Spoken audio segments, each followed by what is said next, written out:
بسم اللہ الرحمن الرحیم الحمد للہ والصلاۃ والسلام علی رسول اللہ وبعد۔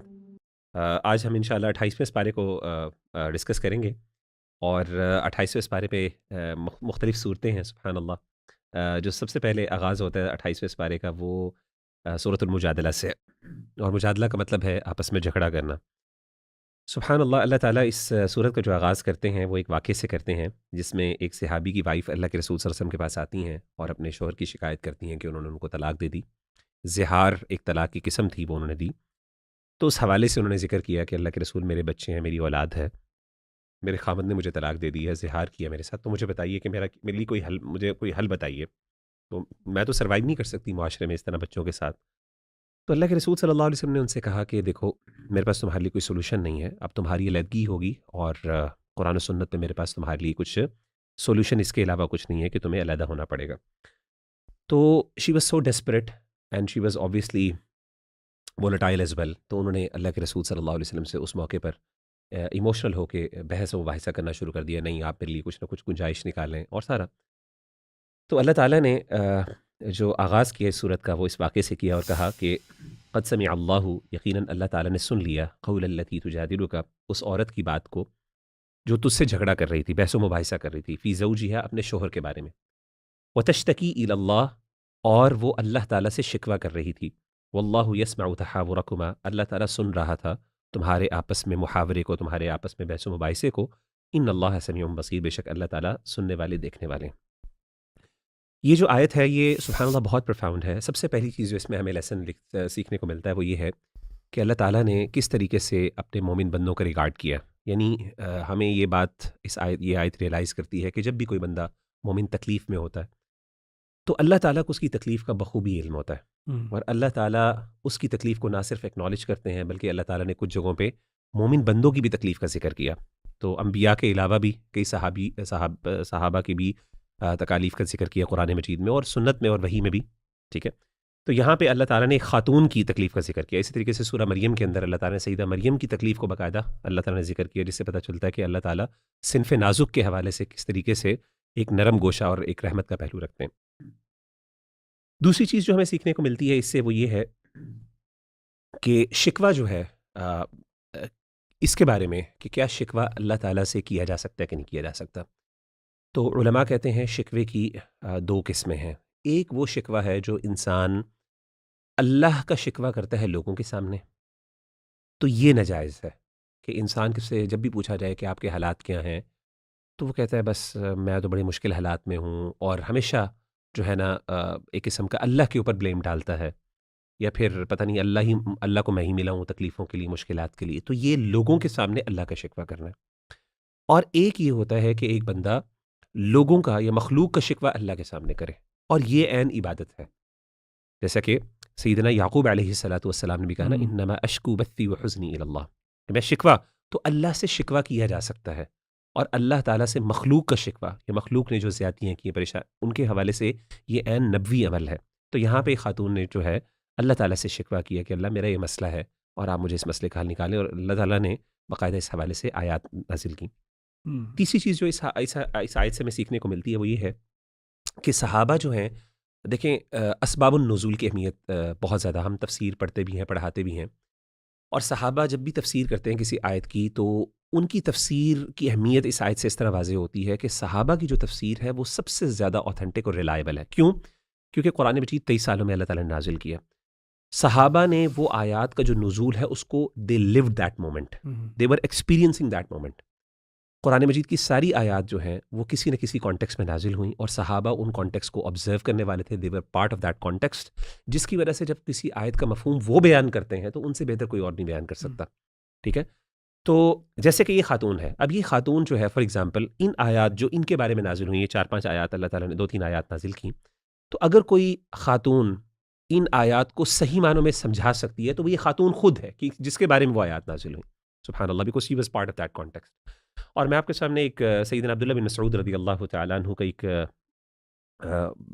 کلیم میں رکھنا چاہتا ہوں آپ کے سامنے، جو صحیح مسلم کے اندر ہے، موجود ہے، اور صحیح بخاری کے اندر بھی موجود ہے۔ فرماتے ہیں کہ والذی لا الہ غیرہ، اس ذات کی قسم جس کے علاوہ کوئی معبود نہیں ہے، ما من کتاب اللہ سورۃ، کوئی بھی اللہ کی کتاب میں ایسی صورت نہیں ہے الا انا اعلم حیث نزلت، مگر یہ کہ مجھے پتہ ہے، میں اس کے بارے میں علم رکھتا ہوں کہ وہ کہاں پہ نازل ہوئی.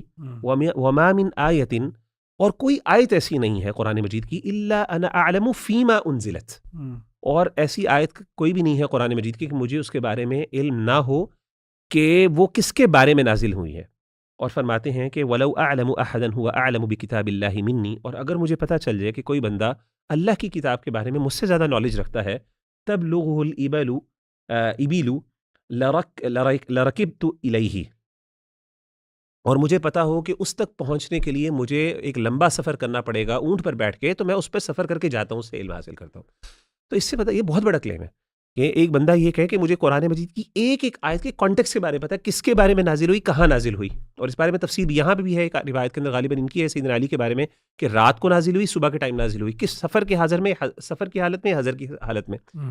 تو صحابہ کی جو تفسیر ہے، جب صحابہ کسی آیت کا مفہوم بیان کرتے ہیں، خاص طور پہ صحابہ کے اسٹوڈنٹس جن کو ہم تابعین کہتے ہیں، جب وہ کسی آیت کا مفہوم بیان کرتے ہیں تو اس آیت کا مفہوم جو ہے وہ ایسا نہیں ہے جیسے میں اور آپ جو ہے اس کا مفہوم بیان کر رہے ہیں. وہ اصل میں وہ اس کی ایکچول تفسیر اور وہ اس کی تبیین ہے جو اللہ تعالیٰ نے نبی صلی اللہ علیہ وسلم کے تھرو ان تک پہنچائی، اور وہ ان کانٹیکس کے اندر نازل ہوئی، اور وہ اس کو بہترین سمجھتے تھے، اس کے سیاق و سباق کو، اس کے مفاہیم کو. تو ان 3 لیسنز کے ساتھ انشاءاللہ میں چاہوں گا کہ آپ لوگ مزید کچھ ایڈ کرنا چاہیں تو ضرور ایڈ کریں. جزاکم اللہ خیر مغیرہ بھائی. My first reflection para 28 is Surah Hashr verse number 9. اللہ تعالیٰ اس میں انصار کو پریز کرتے ہیں، اور the reason I've selected this ayah is because in an age of self-indulgence, hyper materialism، یہ رشتے نبھانے کے حوالے سے، ایک دوسرے کی مدد کرنے کے حوالے سے بہت خوبصورت، دل کو نرم کرنے والی آیا ہے. اللہ تعالیٰ کیا لمبی آیا تو میں اس کی ٹرانسلیشن پڑھ دیتا ہوں. اللہ تعالیٰ کہتے ہیں کہ اینڈ دوز، یعنی انصار، who were settled in Medina and adopted the faith before them، مہاجرین سے پہلے، they loved those who emigrated to them، یعنی they loved the مہاجرین، and find not any want in their breast of what the emigrants were given, but they give them preference over themselves even though they are in privation. اللہ تعالیٰ ان کی یہ صفت بیان کرتے ہیں انصار کی کہ یہ محبت کرتے ہیں مہاجرین سے، اور یہ مہاجرین کے حوالے سے ان کے دل میں کوئی کجی نہیں ہے، کوئی حسد نہیں ہے کہ مہاجرین کو مال غنیمت کیوں مل رہا ہے، یا مہاجرین کو زیادہ پریز کیوں مل رہی ہے، وغیرہ وغیرہ، یہ ساری چیزیں. اور بلکہ یہ تو مہاجرین کو اپنے اوپر بھی پریفر کرتے ہیں، ایون دو ان کے پاس بھی دینے کو اتنا کچھ نہیں ہے، لیکن still they themselves are needy، لیکن اسٹل یہ مہاجرین کو اپنے اوپر پریفر کرتے ہیں. اور پھر اللہ تعالیٰ کہتے ہیں whoever is protected from the stinginess of his soul, it is those who will be successful. جو کوئی اپنی stinginess سے، یعنی کہ بخل سے، بخل of the soul کا یہاں پہ ذکر ہے، سبحان اللہ، اپنے نفس کے بخل سے جو ہے وہ بچ گیا، تو فَأُولَئِكَ هُمُ الْمُفْلِحُونَ، وہی ہیں جو کامیاب ہیں. اب لیٹس unpack this انشاءاللہ آج کے دور کو مد نظر رکھتے ہوئے. سب سے پہلی چیز کہ لو کی وجہ کیا تھی؟ لو کی وجہ یہ تھی کہ وہ ایمان پہلے لے کر آئے، سبحان اللہ، مہاجرین. لو کی وجہ تھی کہ رسول اللہ صلی اللہ علیہ وسلم ان سے محبت کرتے ہیں. لو کی یہ وجہ تھی، لو کی یہ وجہ نہیں تھی ROI کیلکولیٹ کرو، ریٹرن آن انویسٹمنٹ کیا ہے ہمیں ملے گا، and what do we gain out of this love. یا انہوں نے کوئی نیگوشیشن نہیں کی ان کے ساتھ کہ اچھا تم ہمارے لیے یہ کرو گے تو ہم تمہارے لیے یہ کریں گے. دے ور سو پیور، ماشاء اللہ، کیا سیدھے لوگ تھے، پیور آف ہارٹ، سبحان اللہ. اچھا، اس میں میں ایک کریکشن بھی کر دوں، کچھ لوگ یہ سن کر شاید یہ بھی سوچیں کہ نہیں دیکھیں اب وہ زمانہ نہیں ہے، اب تو آپ کسی کے ساتھ بہت اچھا کریں گے تو وہ آپ کا غلط فائدہ اٹھائے گا. بھائی بات اصل میں یہ ہے کہ کیا اللہ تعالیٰ نہیں دیکھ رہا؟ ٹھیک ہے، میں یہ نہیں کہہ رہا کہ آپ بالکل ہی بیوقوف بن جائیں when it comes to business dealings، تو وہاں پہ تو you have to be careful، but when it comes to opening heart for someone، especially جو ریلیجن پریکٹس کرتے ہیں، جیسے مہاجرین تھے اور جو ہجرت کر کے آئے، جو مدد لینے کے لیے آئے آپ کے پاس، تو پھر love has to be obviously unconditional, جیسے انصار نے شو کیا. تو اس سے ثابت یہ ہوا کہ ہمارے لیے سبق یہ ہے کہ آج ہم ریلیشن شپس کو ٹرانزیکشنل رکھتے ہیں، ہاسپٹیلٹی کو کنڈیشنل رکھتے ہیں، کائنڈنیس کو برانڈ کرتے ہیں، سبحان اللہ، لیکن they did not want anything at all. اچھا، پھر اللہ کہتے ہیں نا کہ ان کے دل میں کوئی ڈیزائر نہیں ہے، کس حوالے سے کہ جو ان کو ملا ہے. مہاجرین، ان کو کیا بہت زیادہ کوئی دولت مل گئی تھی؟ اصل میں یہاں پہ اشارہ ہے جب مال غنیمت تقسیم ہوتا تھا تو میں بھی مہاجرین کو کبھی زیادہ پریفر کیا جاتا تھا، یا کبھی کوئی تعریف ہوتی تھی، مہاجرین کی تعریف ہوتی تھی، تو اس حوالے سے اللہ کہتے ہیں کہ ان کے دلوں میں کوئی کجی نہیں ہے، ان کے دلوں میں کوئی حسد نہیں ہے. اس حوالے سے they have such pure hearts کہ یہ بلکہ خوش ہوتے ہیں کہ ہمارے بھائیوں کو مل رہا ہے. اور انفیکٹ جب نبی صلی اللہ علیہ وسلم نے مواخات قائم کرائے تو انہوں نے آفر کیا کہ ہم ہر چیز ہاف کرنے کے لیے تیار ہیں. جیسے سعد بن عبیدہ کے بارے میں آتا ہے نا کہ عبد الرحمن بن عوف کو انہوں نے کہا تھا کہ میں ہر چیز، ایون ان کی 2 شادیاں تھیں تو کہا کہ ایک کو میں ڈیورس کرنے کے لیے تیار ہوں. یعنی اس لیول کا مدد کرنے کا سبحان اللہ ان کے اندر جو جذبہ تھا. تو اس سے یہ ثابت ہوا، یہ جو دوسرا لیسن میں بتانا چاہ رہا ہوں، کہ دوسروں کو پریفر کرنا اپنے اوپر، ایون تو اللہ نے کہا کہ they were them selves needy, وہ خود بھی نیڈی تھے. اچھا یہ دیکھیے احمد بھائی، مغیرہ بھائی، کہ آج کا جو دور ہے جس میں ہم رہ رہے ہیں، اس میں نا ایک موٹیویشنل اسپیکرز کا اور ماڈرن جو سائیکالوجسٹ ہیں نا، سیلف کیئر کی بہت بات کرتے ہیں. اللہ اور ایک منترا ہے، وہ منترے میں چند ایک چیزیں آتی ہیں. وہ منترے میں کیا کیا ہے میں آپ کے سامنے رکھتا ہوں. وہ چند ایک یہ جملے ہیں کہ self care first, you owe yourself, protect your own peace. اچھا یہ چیزیں اتنی اب کہی گئی ہیں، اتنی کہی گئی ہیں. میں یہ نہیں کہتا کہ قرآن ڈینائی کرتا ہے، قرآن اور نبی صلی اللہ علیہ وسلم نے ڈینائی نہیں کیا سیلف کیئر کو، لیکن یہ بھی نہیں کہا کہ اتنے سیلف سینٹرڈ ہو جاؤ کہ ہر چیز کو اپنے مینٹل پیس کے خلاف سمجھو، ہر چیز کو اپنے کمفرٹ زون کے خلاف سمجھو، اور یہ نعرہ لگاؤ کہ چونکہ یہ بندہ میرے مینٹل پیس کے لیے ٹھیک نہیں ہے، یہ فلانی جاب جو ہے نا وہ مجھے بڑا ٹف ٹائم دے رہی ہے، تو لہٰذا مجھے اپنے آپ کو پروٹیکٹ کرنا ہے. بلکہ sometimes you have to come out of this zone. کبھی کبھی اپنے پیس کو بھی کمپرومائز کرنا پڑتا ہے، کبھی کبھی اپنے سیلف سینٹرڈ گولز کو کمپرومائز کرنا پڑتا ہے. دس از ہاؤ لائف گوز. اور آج ریلیشن شپس کیوں اتنے تباہ ہو رہے ہیں؟ Because every one is after this. آپ دیکھیں کہ not to degrade, but Insta پہ کبھی آپ دیکھیں یار 20-25 سال کی بچی جس کا کوئی ایکسپیرئنس نہیں ہے میریٹل لائف کا، وہ میرج کاؤنسلر ہے، اور she is giving advices based on کہ نہیں اگر دیکھو ان لاز کی طرف سے چھوٹا بھی کوئی مسئلہ آیا، چھوٹا سا بھی، تو پہلا سلوشن یہ ہے کہ چلو نکلو. آج کل تو علی بھائی جن کے بچے نہیں ہیں وہ پیرنٹنگ بتا رہے ہیں، سکھا رہے ہیں کیسے کرتے ہیں. بس احمد بھائی بڑے عجیب دور میں ہم رہ رہے ہیں، ہمیں سمجھنا چاہیے. دیکھیں میں کہوں گا آئی ایم ناٹ ڈیگریڈنگ، میں ہو سکتا ہے ان کے پاس نالج ہو سکتا ہے کتابیں پڑھی ہوں، لیکن experience is experience, age is age. ٹھیک ہے، آپ کی ایک ایج ہے، ایک ایکسپیرینس ہے. تو یہ اس طرح کی جلد بازی والی نصیحتیں کہ نہیں اپنے آپ کو پروٹیکٹ کرو، بس نکلو وہاں سے، بس یہ کرو وہ کرو، تو یہ تو پھر اسکیپزم ہے نا. ہر چیز سے بھاگ جانا، صرف اپنا ہی سوچنا، تو کل کو پھر آپ کو بھی ایسے لوگ ملیں گے. آج کل سوشل میڈیا کا دور ہے نا، تو اس میں علی بھائی وہ میں یہ سوچ رہا تھا کہ ہر بندہ جو ہے نا اس کو سوشل میڈیا کی ایک بہت بڑی پرابلم ہے کہ it has given him the voice, یعنی وہ جو مرضی چاہے کہہ سکتا. اچھا ہم اگر اپنے اسلاف کے دور میں جائیں نا تو ہر بندے کو بولنے کی اجازت نہیں ہوتی تھی، لوگ خاموش کروا دیتے تھے کہ بھائی آپ کیوں بول رہے ہیں اس بات میں.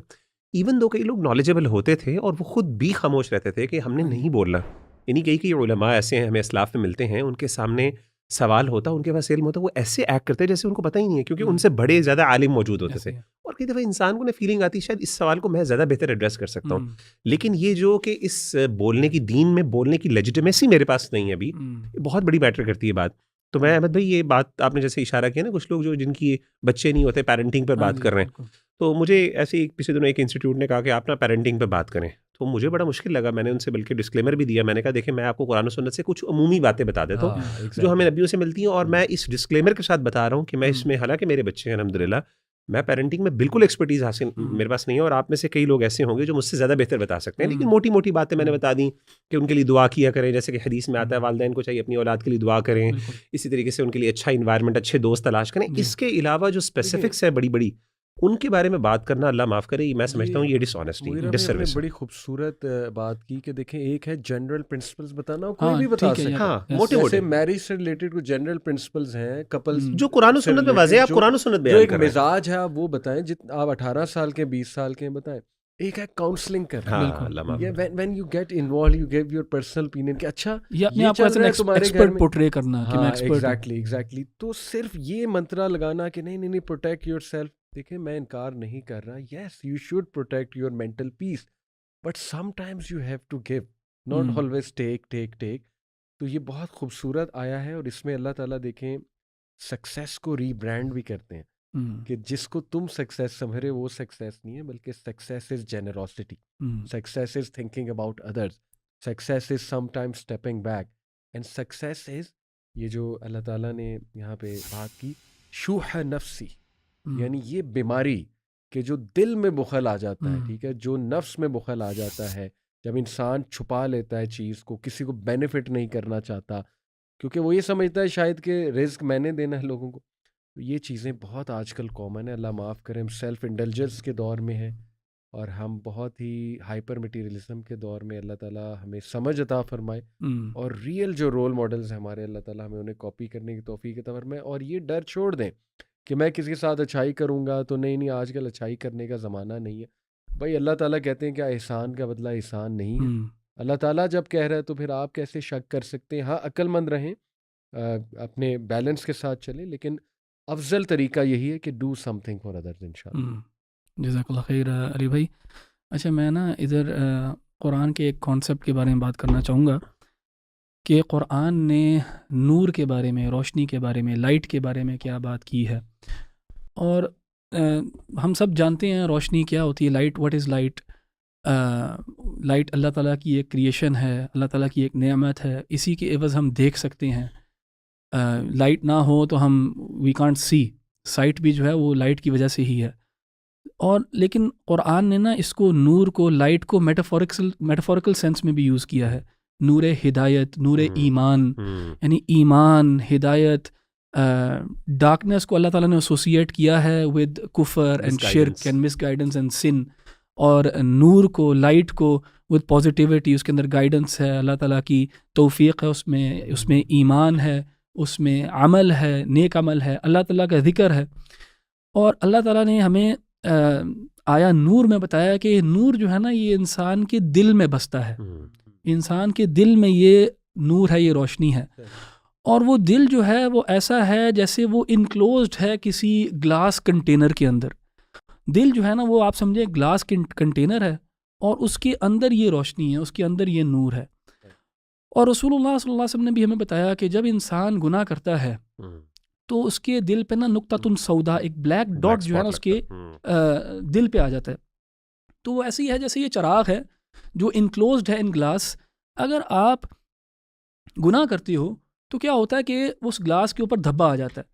اب ظاہر ہے جب وہ دھبے بھریں گے اس گلاس کے اوپر تو کیا ہوگا، اس کی روشنی جو ہے وہ لائٹ ایمٹ نہیں کرے گا، باہر روشنی نہیں دے گا. وہ چراغ جو ہے آہستہ آہستہ بجھنے لگ جائے گا.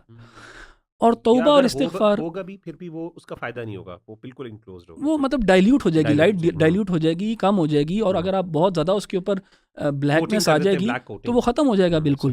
تو رسول اللہ صلی اللہ علیہ وسلم نے ہمیں بتایا کہ اس نقطے کو، اس دھبے کو مٹانے کا طریقہ کیا ہے؟ نیکی کرنا، صدقہ، نیکی، استغفار، اللہ تعالیٰ کا ذکر.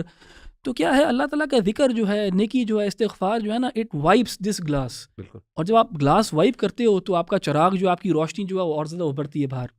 تو میں چاہتا ہوں کہ ہمارے جتنے بھی لسنرز ہیں نا وہ اپنی زندگی کو، اپنے لائف کے پرپس کو اس پیراڈائم میں سمجھیں، اس انالوجی کے ساتھ سمجھیں کہ آپ کی زندگی کا مقصد یہ ہے کہ آپ نے اس شیشے کو، اس گلاس کو صاف کرتے رہنا ہے، کرتے رہنا ہے، کرتے رہنا ہے، کرتے رہنا ہے، تاکہ اس کی روشنی جو ہے نا وہ بڑھتی جائے. اور وہ اللہ تعالیٰ اس دنیا میں بھی آپ کو اس روشنی کا فائدہ دے گا اور مور سو آخرت کے اندر.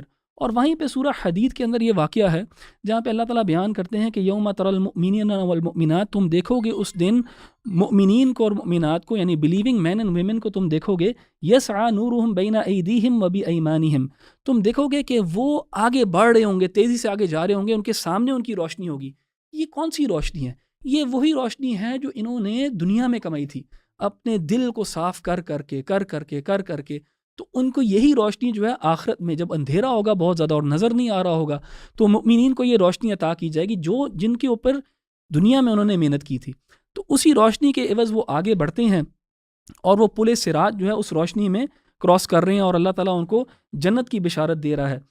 اسی طرح اگلی آیت میں اللہ تعالیٰ نے فرمایا کہ یوم یقول المنافقون والمنافقات، ہپوکریٹس جو ہیں، مین اینڈ ویمن، وہ اہل ایمان کو کیا کہہ رہے ہوں گے؟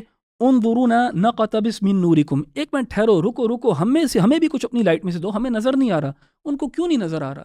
کیونکہ ان کے دل پہ وہ بلیک ڈاٹس بار بار جو ہے نا اتنے بھرے کہ وہ ان کا دل جو ہے وہ لائٹ ایمٹ نہیں کر سکتا تھا. اب یہاں پہ ایک چیز سمجھنا بڑا ضروری ہے.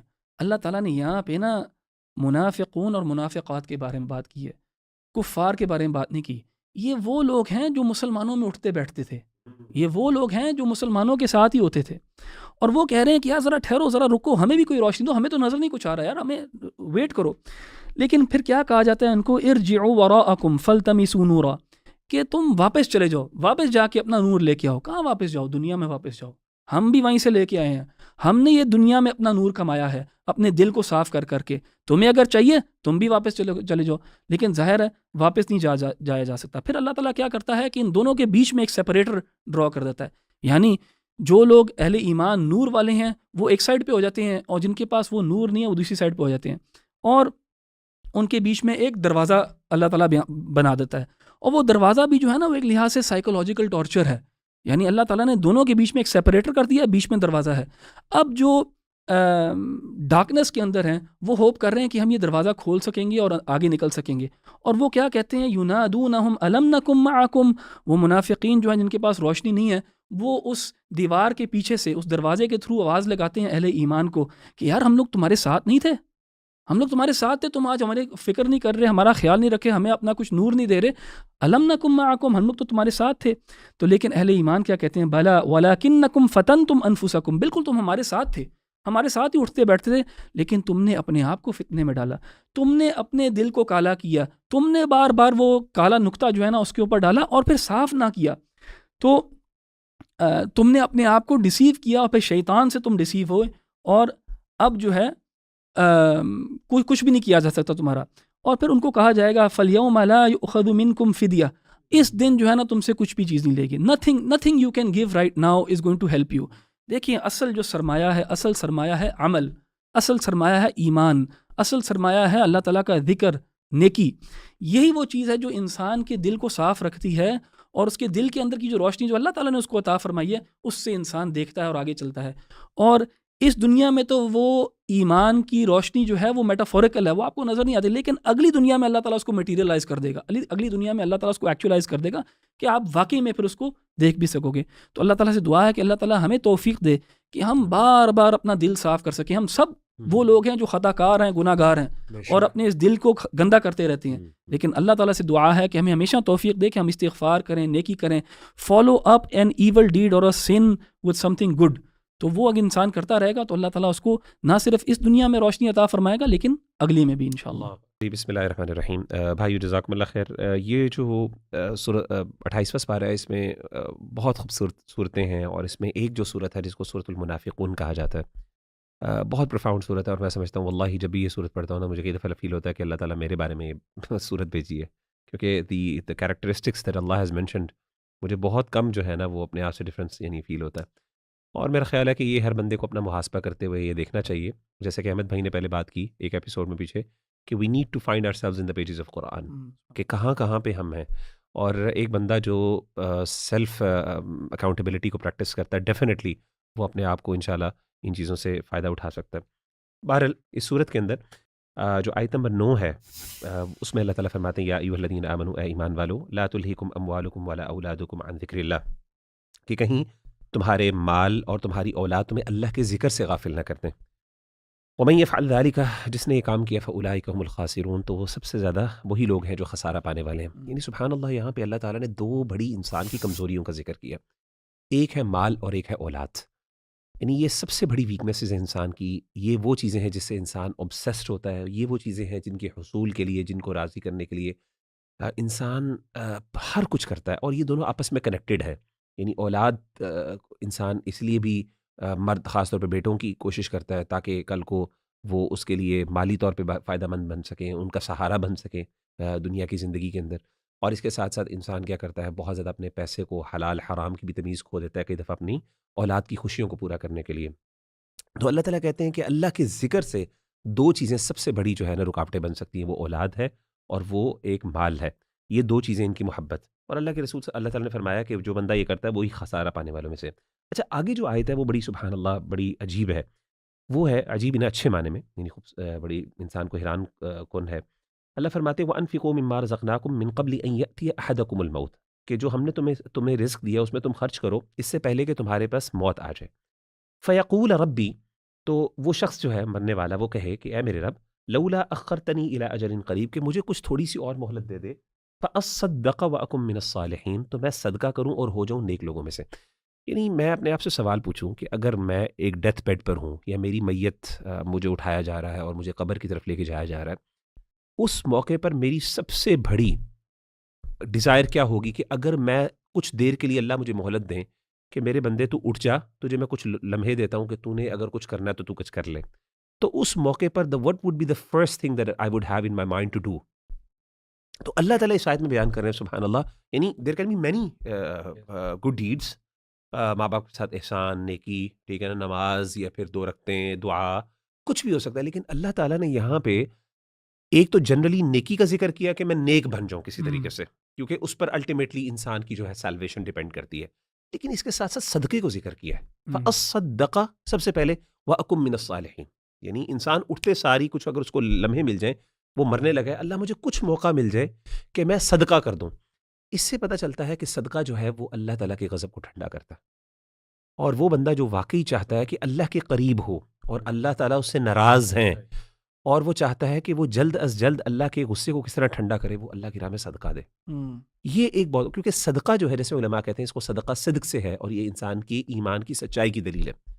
تو صدقے کو نا کئی دفعہ ہم لوگ بہت زیادہ ٹریولائز کرتے ہیں. تو ایک کانسٹنٹ بیہیویئر انسان کے اندر ہونا چاہیے، کثرت کے ساتھ صدقہ کرنا.